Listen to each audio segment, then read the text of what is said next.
Khatri dental care, दांतों का अस्पताल, डॉक्टर अरुण खत्री, डॉक्टर नीलिमा बर्डे खत्री। स्थान परिवर्तन, क्लिनिक अब नए पते पर पहुंच गया है। समय सुबह 9 बजे से रात्रि 8 बजे तक। हमारा नया पता, Khatri dental care, union bank of India के बाजू से, राय चौराहा, दमोह जिले में बीते कुछ दिनों से गरमाए धर्मांतरण के मुद्दे पर जहां हर दिन कोई ना कोई प्रदर्शन हो रहा है, वहीं अब मिशनरी संस्थाओं से जुड़े लोग भी सड़कों पर आकर इस बात का विरोध कर रहे हैं कि मिशनरियों को बेवजह परेशान न किया जाए।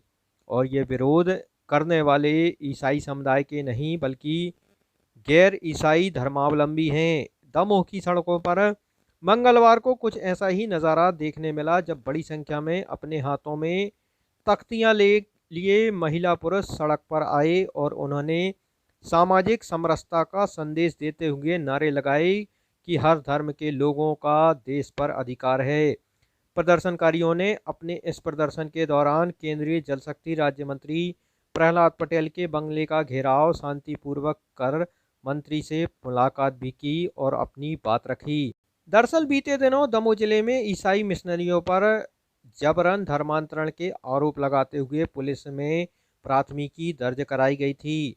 राष्ट्रीय बाल संरक्षण आयोग के अध्यक्ष प्रियंक कानूनगो ने पहली एफआईआर दर्ज कराते हुए बच्चों का धर्म परिवर्तन करने के आरोप के साथ कहा था कि इन संस्थाओं में बच्चों को पादरी बनने की ट्रेनिंग दी जा रही है। वहीं मिशनरी के स्टाफ द्वारा नाबालिग बच्चियों के साथ छेड़छाड़ भी की जा रही है। इस बात को लेकर भी पुलिस ने 2 महिलाओं सहित 8 लोगों पर मुकदमा दर्ज किया।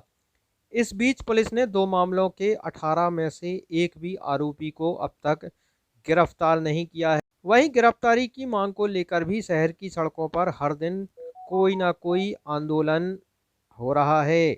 वहीं इस बार ईसाई मिशनरी से जुड़े लोग पहली बार खुलकर सामने आए हैं, जब ईसाइयों ने नहीं बल्कि उनके साथ जुड़े दूसरे धर्म के लोगों ने मिशनरियों का समर्थन किया है।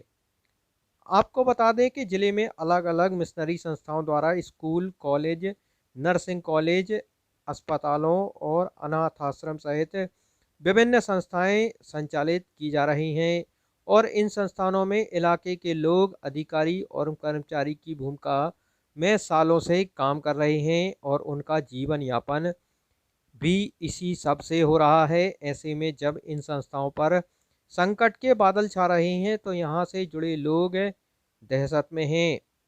एक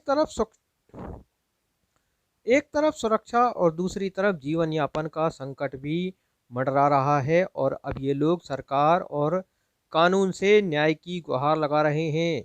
वहीं दूसरी तरफ केंद्रीय जल शक्ति राज्य मंत्री प्रहलाद पटेल ने इन प्रदर्शनकारियों से मिलने के बाद कहा कि बात रखने का अधिकार सबको है, लेकिन किसी भी कीमत पर धर्मांतरण बर्दाश्त नहीं होगा।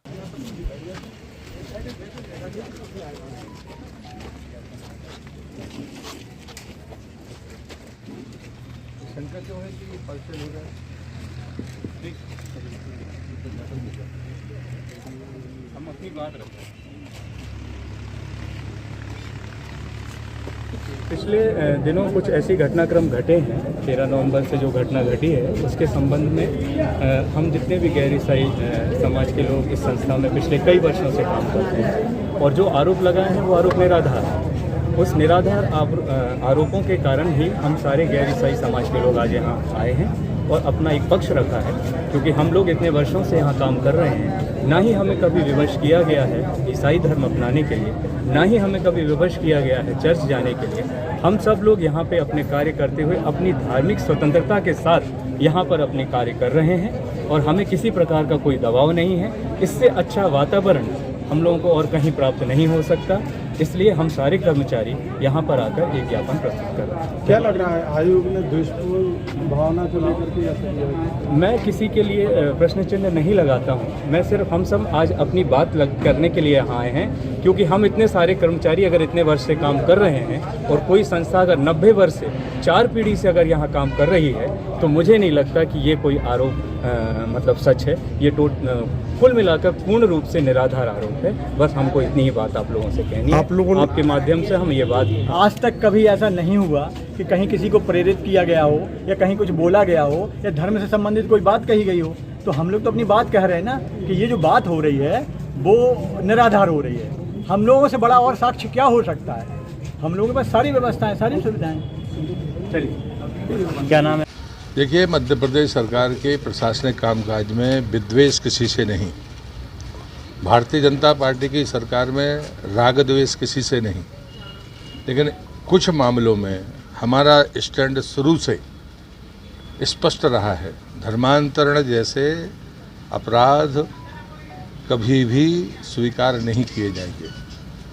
दूसरा, जिस ढंग से होता है उस बारे में हमेशा से एजेंसियां काम करती हैं। किसी को लगता है कि किसी के साथ अन्याय हुआ है तो उसको रिप्रेजेंटेशन देने का अधिकार है, प्रशासनिक स्तर पर भी और जनप्रतिनिधि के स्तर पर भी। उसी नाते मैंने उनसे ज्ञापन दिया है, लेकिन मैंने उनसे ही पूछा कि आपको ऐसा क्यों लगता है कि आपके साथ दुराग्रह हुआ। तो उन्होंने कहा नहीं, ऐसा तो हम नहीं कहते, हम अपनी बात रख रहे हैं।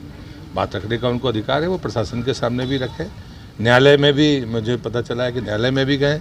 कभी कोई ऐसी अगर जल्दबाजी करनी होती तो कभी कोई बाकी कार्रवाइयाँ होती, पर जो गलत है तो गलत है। अब लीज के मामले हैं, अगर रिन्यू नहीं हुआ है तो आप हो या हम हो, सब पर कार्रवाई होगी। गैर ईसाई समुदाय के वह कर्मचारी जो ये मिशनरी संस्थान हॉस्पिटल है, मिशन अस्पताल है, नवजागृत स्कूल है, कॉलेज है, आधारशिला संस्थान है, इन संस्थान के सारे कर्मचारी जो गैर ईसाई हैं, हिंदू, मुस्लिम और सिख सरदार समुदाय के लोग हैं, ये इन्होंने आकर के ज्ञापन दिया है कि विगत समय जो प्रकरण ईसाई मिशनरीज और उनके प्रबंधों के विरुद्ध प्रकरण पंजीबद्ध हुआ था, उनमें निष्पक्ष कार्रवाई की जाए। यदि दोषी हो तो बिल्कुल कार्रवाई की जाए, लेकिन इनका जो ज्ञापन में उल्लेखित है कि ये किसी दुर्भावना या किसी कारण से ये किया गया है, तो चूँकि ज्ञापन ये सभी लोग एकत्रित होकर के शांति मार्च निकाल के दिया है, ज्ञापन में का परीक्षण किया जाएगा और इस संपूर्ण प्रकरण में निष्पक्ष, नियमानुसार और वैधानिक की कार्रवाई की जाएगी। ताज़ा खबरों के लिए देखते रहिए तूफान टीवी न्यूज़।